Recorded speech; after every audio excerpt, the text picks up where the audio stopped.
Good morning बच्चों, की हाल चाल? सब बढ़िया एकदम। तो चलिएगा आज का लेक्चर करने शुरू। और आज हम डिस्कस करने वाले हैं किसके बारे में? डेंसिटी। और lecture number 4.0।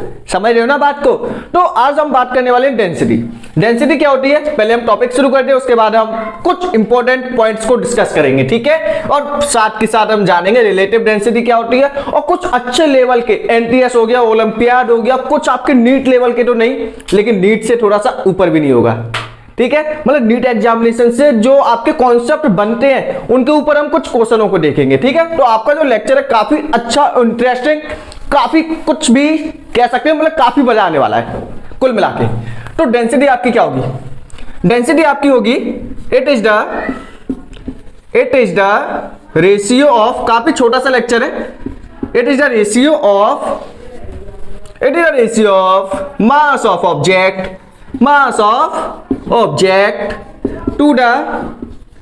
to the volume of object is called density। तो यही क्या होगी आपकी डेंसिटी। देखो डेंसिटी आपका क्या होता है? घनत्व। हिंदी में बात करें तो क्या होगा? घनत्व। घनत्व का मतलब कितनी चीजें आपकी पास पास में, कौन सी चीज आपकी डेंस का मतलब होता है काफी ज्यादा क्लोजली पैक्ड होना, ठीक है। जैसे कि आपके सॉलिड के पार्टिकल हैं काफी ज्यादा पास पास में होते हैं, लिक्विड के पार्टिकल हल्के से दूर होंगे, जो गैस के पार्टिकल हैं वो सबसे ज्यादा क्या होंगे? आपके दूर होंगे। तो हम कह सकते हैं कि सॉलिड के पार्टिकल आपके ज्यादा पास पास में, इसका मतलब सॉलिड की डेंसिटी कैसी है? ज्यादा। लिक्विड के पार्टिकल आपके थोड़े से दूर है, तो आप कह सकते हो कि लिक्विड की डेंसिटी कैसी है? कम है। लेकिन जो गैस के पार्टिकल काफी दूर है तो उसकी डेंसिटी तो सबसे ही कम है। जैसे कि देखो, एक आपके पास रूम है, उस रूम के अंदर आपने 25 लोग रख दिए, मतलब एक क्लास है 25 स्टूडेंट है, ठीक है। एक क्लास है उसमें आपके 5 स्टूडेंट है, दोनों का साइज सेम है, मतलब दोनों जो क्लासरूम है उनका जो साइज है वो कैसा? सेम है, ठीक है। तो जहां पे बच्चे ज्यादा होंगे वहां पे बच्चों की डेंसिटी कैसी है? ज्यादा है। क्यों? क्योंकि वहां पे क्वांटिटी ज्यादा है ना, क्लोजली पैक्ड है। और वहीं पे यदि हम बात करें जो दूसरा वाला रूम है वहां पे ओनली 2 या 4 बच्चे हैं, मतलब बच्चे की क्वांटिटी कम है, तो इसका मतलब वहां पे डेंसिटी कैसे होगी? कम। तो डेंसिटी को आप समझ सकते हो क्वांटिटी। अगर चीजें ज्यादा प्रेजेंट है कम जगह में तो डेंसिटी ज्यादा है, अगर कम जगह में चीजें कम प्रेजेंट है या फिर ज्यादा जगह में चीजें कम प्रेजेंट है तो डेंसिटी कैसी है आपकी? कम है। तो डेंसिटी को हम फॉर्मूले की हेल्प से समझने की कोशिश करते हैं। डेंसिटी आपकी होगी मास अपॉन वॉल्यूम। डेंसिटी क्या होगी आपकी? Mass upon volume. नोट्स आपके काफी अच्छे हैं, अपनी कॉपीज में बना सकते हो, नोट्स को बनाना शुरू कर देना सही बच्चे, कहने की जरूरत ना पड़े आपसे। डेंसिटी का फॉर्मूला मास अपॉन वॉल्यूम, ठीक है। आगे यदि हम बात करें इसके सिंबल की तो क्या होगा? m upon v। क्या होगा? m अपॉन v, यही होगा ना। अगर हम बात करें यहाँ पे SI यूनिट की, SI unit of density, density की SI यूनिट क्या होगी? जैसे कि मास को किसमें मेजर करते हैं? मास को हम मेजर करते हैं किसमें? केजी में। आप नहीं जानती, मैं आपको बता दूं, मास को जो हम मेजर करते हैं किसमें करते हैं? केजी में। जो आपकी वॉल्यूम है उसकी जो यूनिट है वो क्या होती है? इसकी यूनिट होगी केजी, इसकी यूनिट क्या होगी आपकी? Metre cube. तो आप यहाँ पे लिख सकते हो कि इसकी जो डेंसिटी की SI यूनिट है वो क्या बनेगी? किलोग्राम पर मीटर क्यूब। तो ये आपकी SI यूनिट होगी किसकी? डेंसिटी की। तो डेंसिटी की SI यूनिट क्या होगी? किलोग्राम पर मीटर क्यूब। क्या होगी? किलोग्राम पर मीटर क्यूब। बताओ ये चीज आपकी क्लियर है कि नहीं?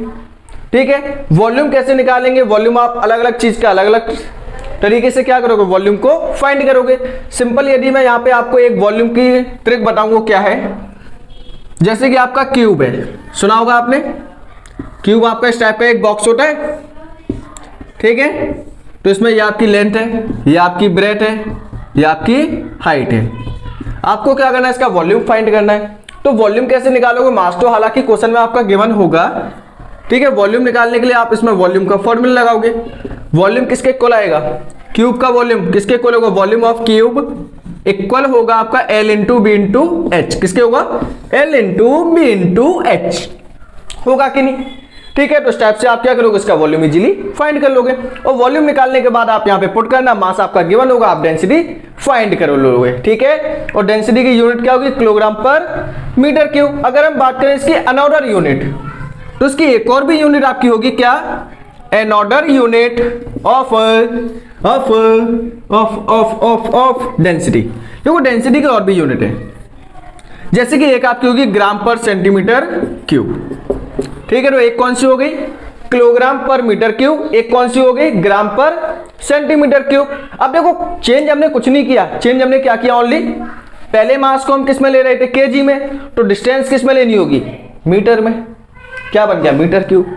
अगर आपने मास किस में लिया है, ग्राम में, अगर आपने मास किस में लिया है, ध्यान से सुनना, फोकस लगा के, अगर आपने मास लिया है ग्राम में, तो आपकी जो यूनिट है वो क्या होगी, सेंटीमीटर पर क्यूब, मतलब डिस्टेंस किस में लोगे, सेंटीमीटर में।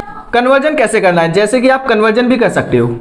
कन्वर्जन मींस 1 ग्राम पर सेंटीमीटर क्यूब, ध्यान से सुनना, 1 ग्राम पर सेंटीमीटर क्यूब इक्वल होता है किसके, 1 ग्राम पर सेंटीमीटर क्यूब इक्वल होगा किसके, 1000 केजी पर मीटर क्यूब के, ठीक है। तो जल्दी से वीडियो को स्टॉप करके इसको पॉइंट लिखिए। तो 1 ग्राम पर सेंटीमीटर क्यूब किसके इक्वल होगा, 1000 केजी पर मीटर क्यूब। अगर मान के चलिए कहीं आपकी डेंसिटी गिवन है किसमें, ग्राम पर सेंटीमीटर में, लेकिन आपको चाहिए किसमें डेंसिटी, केजी पर मीटर क्यूब में, क्योंकि होगा ना क्वेश्चन में, आपको हमेशा जो डेंसिटी है किसमें पुट करनी है, किलोग्राम पर मीटर क्यूब, लेकिन क्वेश्चन ने किसमें दी है, क्वेश्चन ने दिया भाई किसमें, ग्राम पर सेंटीमीटर क्यूब, तो आपको चेंज करना पड़ेगा ना। तो चेंज करने के लिए आप वहां पे मल्टीप्लाई करोगे, किसका मल्टीप्लाई करोगे, आप मल्टीप्लाई करोगे 1000 केजी पर मीटर क्यूब का, किसका करोगे, 1000 केजी पर मीटर क्यूब का, क्लियर है। अगर यहीं पे हम बात करें density of water, density of water, ठीक है, वैसे तो आपको एक टेबल दिखाई दिया जा रहा होगा जहां पे आपकी सबकी डेंसिटी लिखी हुई है, लेकिन आपको डेंसिटी याद करने की बिल्कुल भी जरूरत नहीं है, मैं आपसे साफ बोल रहा हूं, बिल्कुल भी मत पढ़ना डेंसिटी को, क्योंकि क्वेश्चन में गिवन होती है भाई, करके क्या करोगे, अब जो चीज आपकी गिवन आ रही है भाई उसी को करोगे तो भाई बेकार हो, ठीक है। लेकिन आपको एक डेंसिटी याद करनी पड़ेगी, क्योंकि वो आपकी क्वेश्चन में आ भी सकती है ना भी आए, ठीक है। तो उसके लिए रिस्क आपको नहीं लेनी है, आपको याद कर लेनी है डेंसिटी ऑफ वाटर। वाटर की डेंसिटी कितनी होगी, या तो आप बोल दो 1 ग्राम पर सेंटीमीटर क्यूब, कितनी होगी वाटर की डेंसिटी, 1 ग्राम पर सेंटीमीटर क्यूब, कितनी होगी, 1 ग्राम पर सेंटीमीटर क्यूब। इसी को आप चाहो तो चेंज करके ये भी बोल सकते हो क्या, कि 1 ग्राम पर सेंटीमीटर क्यूब किसके इक्वल होगा, 10 की पावर 3, या फिर क्या लिख दो 1000 केजी पर मीटर क्यूब। तो बताओ ये टॉपिक कितने बच्चों को क्लियर है, सबको होगा, ठीक है। अगर नहीं हुआ ना, लाइव जिंगा लाला, समझ लो ना बात को, जल्दी करो इसको, ठीक। तो अब हम उससे पहले अब हम डिस्कस करने वाले हैं किसके बारे में, रिलेटिव डेंसिटी के बारे में, ठीक है। डेंसिटी आपका सिंपल था, क्या होता है, मास अपॉन वॉल्यूम, कुछ नहीं है। रिलेटिव डेंसिटी उससे भी ज्यादा भाई हलवा है, रिलेटिव डेंसिटी उससे भी ज्यादा इजी है। बस आपको क्या करना, ध्यान लगा के, ध्यान पूर्वक आपको कंप्लीट क्या करनी है, वीडियो को देखना है, जितना आप देख लोगे उतना आप गेन करोगे। तो रिलेटिव डेंसिटी देखिए क्या होता है, रिलेटिव डेंसिटी की पहले हम डिफाइन लिखेंगे, काफी अच्छी है। Relative density is the ratio of density of object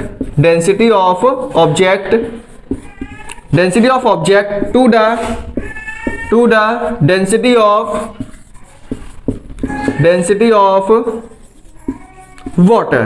मतलब आप क्या करोगे, रिलेटिव डेंसिटी निकालनी है, रिलेटिव डेंसिटी का मतलब रिलेशन निकालना है, आपको किसी भी डेंसिटी को कंपेयर करना है किसके साथ, वाटर के साथ। आपको सिंपल क्या करना है रिलेटिव डेंसिटी में, जैसे कि मान लो आपके पास लकड़ी है, आपके पास क्या है, लकड़ी है, ठीक है, वुड है आपके पास, तो ये आपका क्या है, एक लिक्विड है, इसमें क्या आपका पानी भरा हुआ है, वाटर है, ठीक है। आपके पास यहाँ पे एक है वुड, लकड़ी है, इस लकड़ी की डेंसिटी आपके पास कुछ है, पानी की भी क्या होगी, कोई ना कोई डेंसिटी होगी। आपको चेक करना है कि ये लकड़ी है ना, ये वुड, ये आपका इसके अंदर सिंक करेगा या नहीं। सिंक का मतलब क्या होता है, डूबना। अगर नहीं पता तो मैं आपको बता दूं, सिंक का मतलब क्या होगा, डूबना, ठीक है। सिंक का मतलब क्या होगा, डूबना। जैसे कि आपके पास ये लकड़ी का पीस है, इस लकड़ी के पीस को यदि आप इस पानी में गिराओगे तो आपका डूबेगा या नहीं, ये पता कैसे चलेगा, कैसे पता चलेगा। तो इसके लिए आपको क्या करना होगा, कंपेयर करना होगा दोनों डेंसिटी को, किसकी ज्यादा किसकी कम है। तो जो हम कंपैरिजन करते हैं ना, उसी कंपैरिजन को ही हम क्या नाम देते हैं यहाँ पे, रिलेटिव डेंसिटी। उसी कंपैरिजन को क्या नाम देते हैं हम यहाँ पे, रिलेटिव डेंसिटी। ठीक है, तो रिलेटिव डेंसिटी की हेल्प से आप सिंपल क्या कर सकते हो, ये फाइंड आउट कर सकते हो कि कौन सी चीज आपकी पानी के अंदर या फिर वाटर के अंदर डूब सकती है, कौन सी चीज आपकी फ्लोट करेगी, कौन सी चीज सरफेस के ऊपर फ्लोट करेगी। बस इस चीजों को आप क्या कर सकते हो, उसमें फाइंड आउट कर सकते हो। ऐसा नहीं है कि हम पानी में ही चेक कर सके, जिसमें चाहो आप उसमें चेक कर सकते हो। ठीक है, जिसमें चाहो आप उसके कंपैरिजन में क्या कर सकते हो, रिलेटिव डेंसिटी फाइंड आउट कर सकते हो। सिंपल। रिलेटिव डेंसिटी क्या होती है, रिलेटिव डेंसिटी एक ऐसा तरीका है जिसकी हेल्प से आप क्या कर सकते हो, फाइंड आउट कर सकते हो कि कोई भी चीज किसी ऑब्जेक्ट में यदि हम गिराएंगे तो आपकी फ्लोट करेगी या फिर सिंक कर जाएगी। तो जो आपके कोर्स में क्लास 9 में, वो रिलेटिव डेंसिटी किसमें चेक करने की, पानी में। कोई भी चीज आपकी पानी के अंदर या फिर वाटर के अंदर फ्लोट करेगी या फिर आपकी क्या होगी, सिंक। तो इसे हम पढ़ेंगे रिलेटिव डेंसिटी में। तो आपको क्या करना है, रिलेटिव डेंसिटी फाइंड करनी है। कैसे करोगे, रिलेटिव डेंसिटी ऑफ ऑब्जेक्ट, किसी भी ऑब्जेक्ट की रिलेटिव डेंसिटी फाइंड आउट करने के लिए, किसके रेस्पेक्ट में, वाटर के, पानी के रेस्पेक्ट में या फिर H2O के रेस्पेक्ट में चेक करने के लिए आपको क्या करना होगा, सबसे पहले आप लिखोगे ऊपर डेंसिटी ऑफ ऑब्जेक्ट। क्या लिखोगे, density of object divided by density of water. आपको हमेशा कंपेयर करना होगा किससे, डेंसिटी ऑफ वाटर से। तो किसी की भी रिलेटिव डेंसिटी फाइंड आउट करने के लिए आपको क्या करना है, density of object divided by density of water. बताओ इतना कर पाओगे या नहीं, कुछ है क्या भाई, कुछ नहीं है, सब खून पानी है। अगर आपने नहीं किया ये कुछ भी, तो इसलिए बोल रहा हूं, खून को पानी में, पानी को खून में मिला के ये क्वेश्चन करो। क्या करना है इसमें, रिलेटिव डेंसिटी ऑफ ऑब्जेक्ट में फॉर्मूला होगा डेंसिटी ऑफ ऑब्जेक्ट, ठीक है, डेंसिटी ऑफ वाटर। जिस ऑब्जेक्ट को आप चेक करना चाहते हो कि आपका वाटर के अंदर फ्लोट करेगा या फिर सिंक करेगा, तो उस ऑब्जेक्ट की डेंसिटी कहां रखोगे, ऊपर। जिसमें चेक करना है, पानी में चेक करना है, तो उसकी डेंसिटी कहां रखोगे, नीचे। तो आपके कोर्स में कौन सी है, वाटर वाली। क्लियर है। अब वाटर की डेंसिटी आपको पता है, वाटर की डेंसिटी कितनी होती है, आपको अभी अभी बताया था। डेंसिटी ऑफ वाटर कितना होगा, डेंसिटी ऑफ वाटर आपकी होगी 1 ग्राम पर सेंटीमीटर क्यूब या फिर 1000 kg पर मीटर क्यूब। क्लियर है, चलिए ठीक है। तो इतनी चीज आपकी क्लियर होंगी। अगर बात करें यहाँ पे SI unit of relative density, SI unit of relative density की एसआई यूनिट क्या होगी, इसकी एसआई यूनिट नहीं होगी। ऐसा unit of relative density is nothing का मतलब कुछ भी नहीं, मतलब इसकी एसआई यूनिट बिल्कुल भी नहीं होगी। क्यों नहीं होगी, it is a pure ratio. क्यों, देखो ऊपर भी आपका डेंसिटी आ रहा है, नीचे भी डेंसिटी है। अगर मान के चलो आप ऊपर डेंसिटी पुट करोगे किलोग्राम पर मीटर क्यूब में, तो नीचे भी आप यूनिट क्या लगाओगे डेंसिटी की, किलोग्राम पर मीटर क्यूब। इससे एक कट गया, क्या कुछ बचा, नहीं बचा। तो इसीलिए जो आपका रिलेटिव डेंसिटी उसकी कोई भी यूनिट नहीं होगी, इसलिए आप इससे क्या बोलोगे, it is a pure ratio मतलब इसकी कोई भी ऐसा यूनिट या फिर इसकी कोई भी यूनिट नहीं है। क्लियर है। अब आप इसकी हेल्प से क्या पता लगाओगे कि कोई भी ऑब्जेक्ट आपका सिंक होगा या फिर कोई भी ऑब्जेक्ट आपका फ्लोट होगा। सिंपल आपका ये तो है, रिलेटिव डेंसिटी की हेल्प से आप क्या चेक करते हो, कोई भी ऑब्जेक्ट आपका वाटर के अंदर फ्लोट करेगा या फिर सिंक करेगा, मतलब ऊपर फ्लोट करेगा, तैरने लगेगा या फिर नीचे डूब जाएगा, ये तो चेक करना है। अब हम शुरू करने वाले हैं यहाँ पे कि जो रिलेटिव डेंसिटी है उसकी हेल्प से आप कैसे पहचानोगे कि कोई भी चीज आपकी डूब जाएगी या फिर आपकी कोई भी चीज फ्लोट करेगी। ठीक है, इफ रिलेटिव डेंसिटी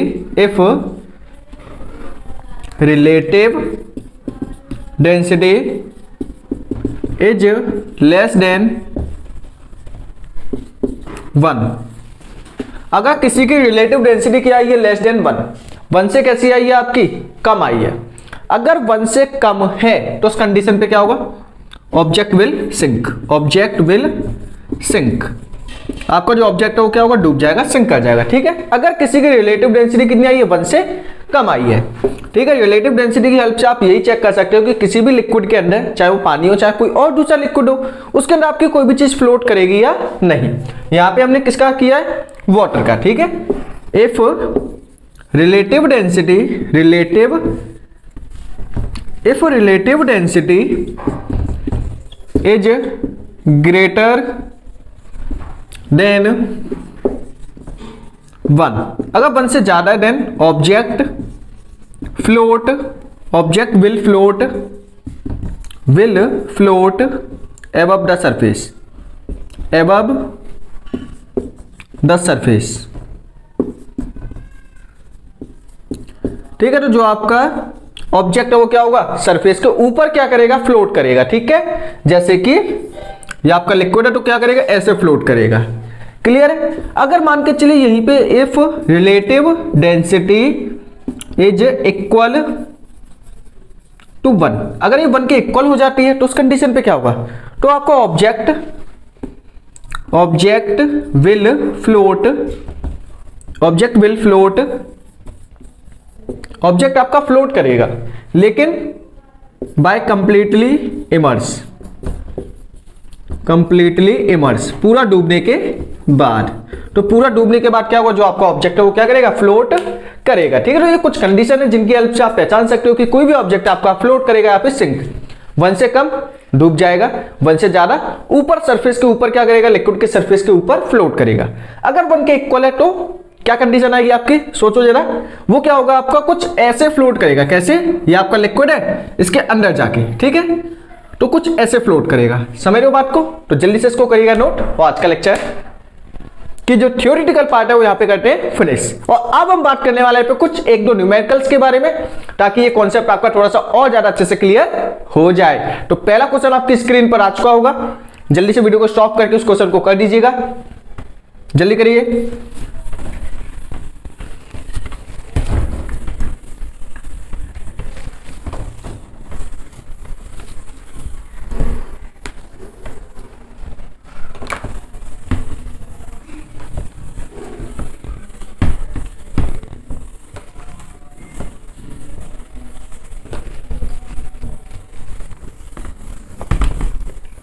चलिए देखिएगा, तो क्वेश्चन में आपसे बोला है the dimension of a wooden block. जो वुडन ब्लॉक है उसकी डायमेंशन कितनी है, डायमेंशन का मतलब क्या होगा, लेंथ ब्रेथ हाइट। तो उसकी जो लेंथ है ये आपकी है 2 मीटर, ब्रेथ उसकी कितनी है 0.25 मीटर, और आगे उसकी हाइट गिवन है कितनी 0.10 मीटर। ठीक है, आगे आपसे बोला है इफ द रिलेटिव डेंसिटी, उसकी जो रिलेटिव डेंसिटी है वुड की, रिलेटिव डेंसिटी ऑफ वुड, जो आपकी लकड़ी है उसकी रिलेटिव डेंसिटी कितनी गिवन है क्वेश्चन में 0.6। क्लियर। आपसे पूछा है calculate the mass, calculate mass आपको निकालना है। क्या निकालना है आपको, मास ऑफ वुड। ये आपको क्या करना है, फाइंड करना है। देखो कैसे करोगे, काफी सिंपल है, कुछ नहीं है क्वेश्चन में, अगर आप अच्छे से करोगे तो। ठीक है, मास आपको निकालना है। मास निकालने से पहले आपको क्या करना होगा, डेंसिटी ऑफ वुड निकालनी होगी। तो लकड़ी की डेंसिटी कैसे निकालोगे, आपको पता है क्या, आपको पता है रिलेटिव डेंसिटी का formula. Relative density of would किसके इक्वल होगी, रिलेटिव डेंसिटी ऑफ वुड आपका इक्वल होगा किसके, किसके इक्वल होगा, ध्यान दीजिएगा, डेंसिटी ऑफ वुड। अभी अभी आपको एक क्वेश्चन या फिर फॉर्मूला लिखाया था, यानी density of water divided by, ठीक है, रिलेटिव डेंसिटी कितनी है 0.6। ठीक है, डेंसिटी ऑफ वुड, वुड की डेंसिटी आपको निकालनी है, इसका सिंबल लिख सकते हो आप DW। ठीक है, तो लकड़ी की जो आपकी डेंसिटी है वो आपको फाइंड करनी है। डेंसिटी ऑफ वाटर क्या होती है, कुछ तो होती है, तो डेंसिटी ऑफ वाटर कितना होता है, केजी में निकालना है ना मास आपका, और ये आपका मीटर में, तो केजी वाली ही रखनी होगी, 1000 किलोग्राम पर मीटर क्यूब, यही है ना। इसका मल्टीप्लाई यहां पे करेंगे तो कितना आएगा 0.6 मल्टीप्लाई 1000।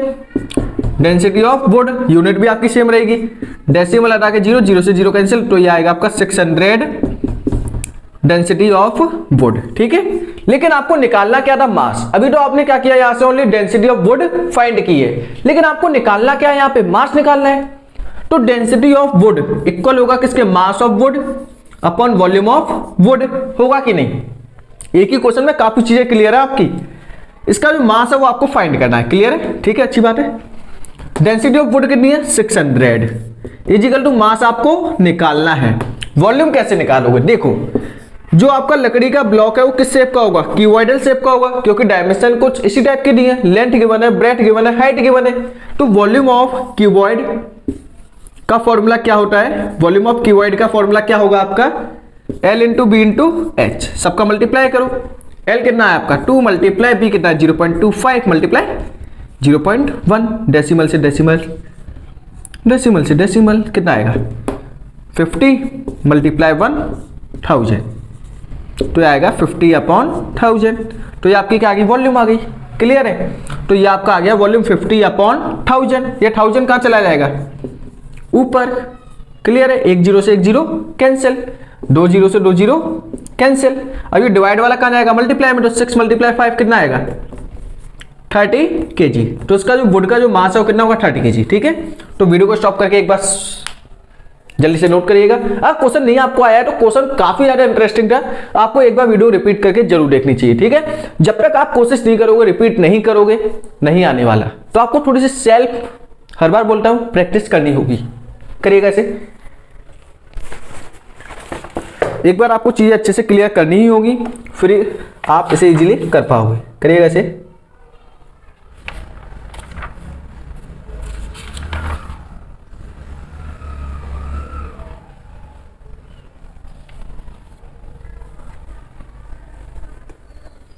ठीक है, इसी के ऊपर आपका एक स्मॉल सा, मतलब काफी छोटा सा चुन्नू मुन्नू सा क्वेश्चन और दिखाई दे रहा होगा, तो जल्दी से वीडियो को स्टॉप करके उसे भी कर दीजिएगा। जल्दी करिए, ये आपका हो गया होगा।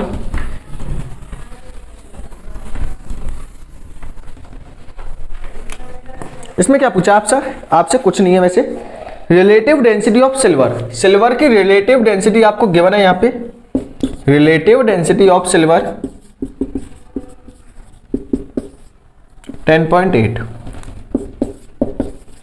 आपसे पूछा what is the density of silver, density of silver पूछिए, डेंसिटी ऑफ सिल्वर कैसे निकालोगे। ठीक है, तो जो आपका रिलेटिव डेंसिटी है उसका फॉर्मूला क्या होगा, density of silver upon density of water, यही होगा ना। इसे लिख लो सिल्वर, इसे लिख लो वाटर।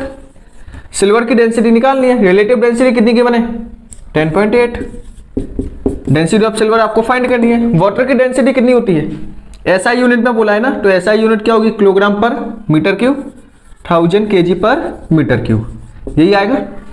क्रॉस मल्टीप्लाई करोगे तो कितना आएगा 10.8 मल्टीप्लाई 100 ds। ठीक है, क्रॉस मल्टीप्लाई करने पे 10800 किलोग्राम पर मीटर क्यूब। क्लियर है, तो इस टाइप से आप क्या कर सकते हो, इसको सॉल्व आउट कर सकते हो। ठीक है, तो जल्दी से इसको नोट करिएगा, फिर यहाँ पे करते हैं छोटा सा लेक्चर ये फिनिश। अगर आपको इसके ऊपर और ज्यादा डिटेल वीडियो चाहिए तो आपको क्लास 11 की देखनी पड़ेगी, अभी के लिए इतना काफी है। क्लास 10 में इससे ज्यादा आपका नहीं जाएगा। ठीक है, यदि आप सीबीएसई से हो, आईसीएसई से हो, तो थोड़ा सा हो सकता है कि आपका लेवल ऊपर चला जाए, लेकिन सीबीएसई में आपका इससे ज्यादा लेवल ऊपर नहीं जाएगा। तो आज का लेक्चर का फिनिश। Thanks for watching.